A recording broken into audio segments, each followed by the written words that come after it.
Hi, everybody. It is Dean Z speaking to you from my basement. Today, I want to talk to you about letters of rec.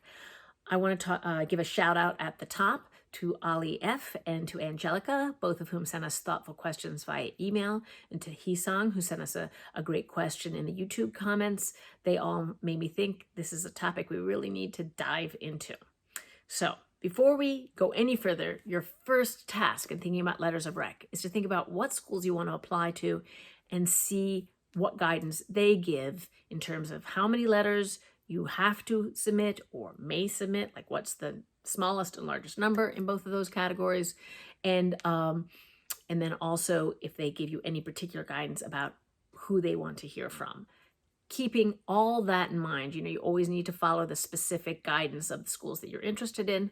Keeping all that in mind, let's speak generally about what you want to do when you are picking your letter writers. So first of all, you need to think about what kind of information is the law school looking to get about you. We want to know what kind of contribution will you make to our school and to the legal profession. Specifically, you want someone who can address your, general braininess, your scholarly abilities, your intelligence. You want to have somebody who can talk about your analytical ability, your capacity for original thought, how well you speak and write, how do you get along with other people, particularly, your peers in a classroom setting or something analogous to that. Your potential for growth going forward and your achievements of the past. And then in general, depending on whatever your overall strategy is for your application, are there holes that a letter writer could fill in that don't easily fit in elsewhere in the application? So I think we've talked about this in other episodes, but let's say you have some misconduct in your past and it is all behind you. A letter writer might be able to be a voice, an outside voice that can affirm that. Or if you had some trouble academically, during your college years, you might have some letter writer who can say, I know the grades, have been up and down or whatever, but this person has what it takes, that sort of thing. So think in those terms too, like strategically, what kind of content can this letter writer provide? Remember, the point is to have this third party, the one outside voice in your application, or outside voices, if you have more than one letter writer, telling the admissions office about you. So it needs to be someone who knows you well, first and foremost, someone who can speak in detail about you.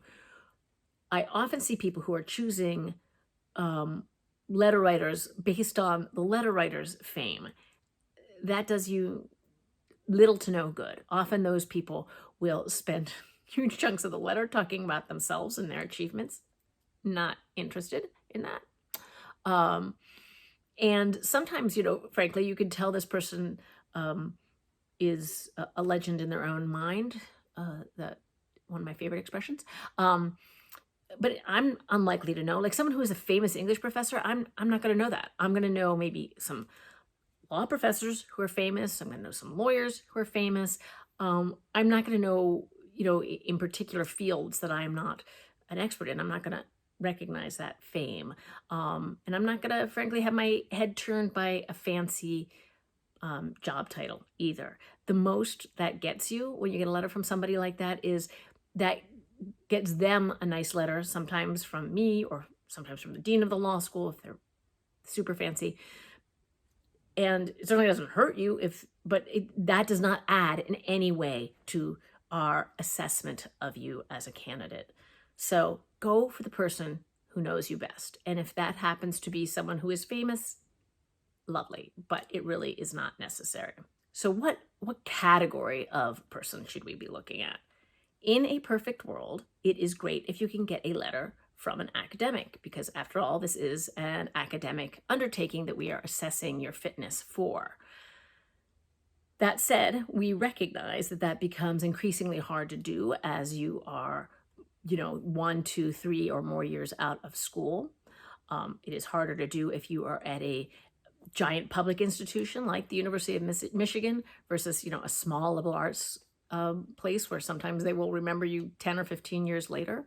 So there are situations that will make that harder for a given candidate, and we recognize that. So if you can't get an academic letter for whatever reason, we get it. Don't panic about that. But recognize that, especially if you are in school right now or maybe just 1 year out, the presumption is that you are going to have that kind of letter. So if you possibly can, you should definitely try. And if you are listening to this in advance, like maybe you're not applying to law school this year or the next couple of years, try and remedy that situation now, either by getting to know a faculty member if you're in school right now, or by reconnecting with someone and then keeping up that relationship for a little while before you hit them with the request for the letter of rec. That's just politeness, you know. Oh, one more thing before I move on from the academic letters, I should say. Often people will be worried about having a TA, or as we call them here in Michigan, a GSI, write your letters of rec. You should not worry about that. It is completely fine if that is the person who knows you best in the academic setting. Don't worry about the fact that they're, not a full professor. It's just not an issue. How about employers? They are also useful. In fact, I would say I love having a mix of, 1 or 2 academics with 1 or 2 employers. That gives me multiple perspectives on you, lets me see you in a number of different contexts. So, and certainly knowing how you behave in a professional or work setting is relevant information for thinking about what kind of a lawyer you're going to be. So having an employer is also great. One caveat that, though, is depending on the field, academics all know how to write letters of rec. They're used to it. They're very familiar with it.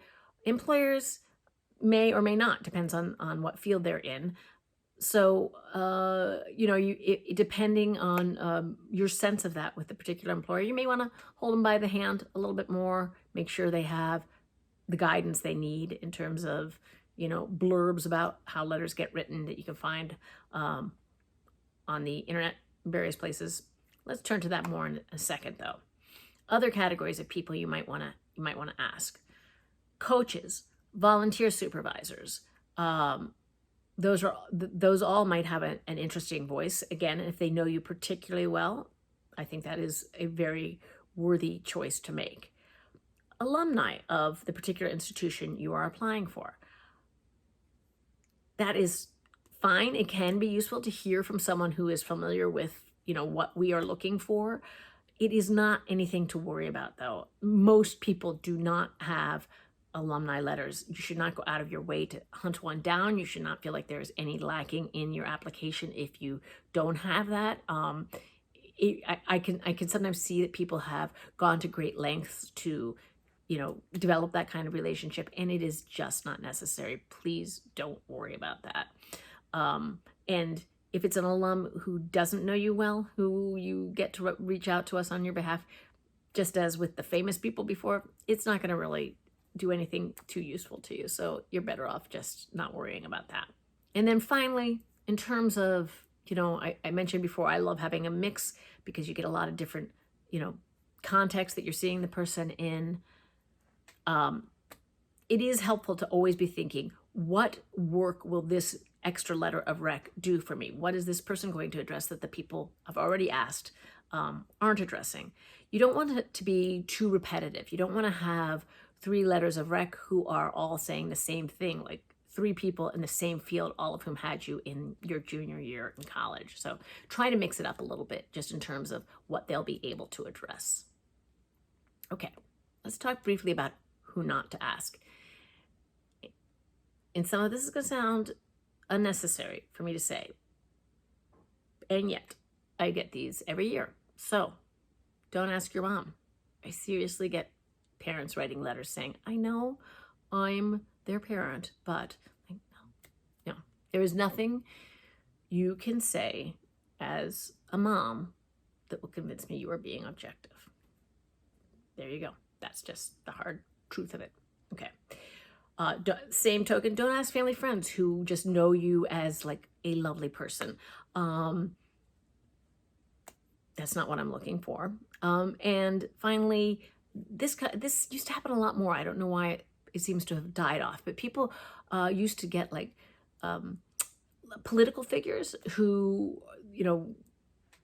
were not people they work for or who they know at all, but just like, I am Congressman Joe for your district, and I am writing on behalf of this person who is in my district. Like, again, give me detail, give me someone who really knows you,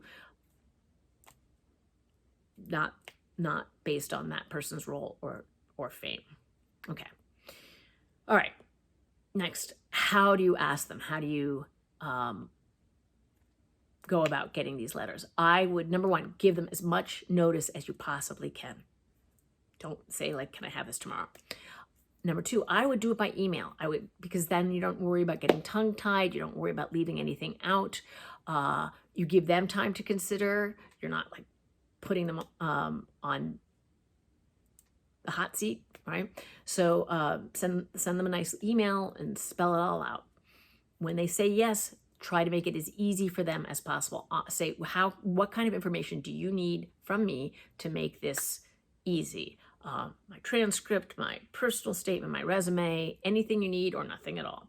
Make sure they have the links, that they have the addresses, that they have whatever they need about how to submit this, all very clear. And make sure you're very clear about the date, and then, do a nice polite follow-up as you get close to the date. Say like, let me know if there's anything you need from me. Thanks again for doing this, blah, blah, blah. And then say thank you afterwards, so that next time you need a letter of rec from this person, they'll be remembering you fondly. One piece of advice that I have for you that people sometimes don't like is give them a chance to say no. I know you want them to say yes. I know nobody in this world has like 20 people to choose among who could write you great letters of rec. And so when you ask someone, it's usually one of a handful of people who would be appropriate. But if that person wants to say no, trust me when I say you want them to say no, right? If they don't feel that they have the time to do it, or that they know you well enough to do it, you want them to turn you down. So that's why I like to do it by email, to give them space to talk themselves out of this corner that they're in. Finally, this comes up a lot. Sometimes writers will ask you to write a draft, and people feel so uncomfortable with that. They think it is borderline unethical or just feels embarrassing. I get it. It does seem embarrassing, but it is not unethical. It is, this person is just trying to make it as easy on themselves as possible and make sure that they're doing the job for you that you need. They're not going to be signing their name to something without reading it. They will rewrite it if they think that's appropriate. It isn't great. Nobody likes doing it, but don't worry that you're doing anything unethical if someone asks you to do that. All right, that is all I have to say about that. And now let's turn to grammar, the singular they. In years past, I can remember when I was a child, I can remember learning that he was considered the gender neutral way to refer to all humanity. And as a 7-year-old feminist, I took a lot of umbrage at that. And then I feel like sometimes people use she now as the gender neutral.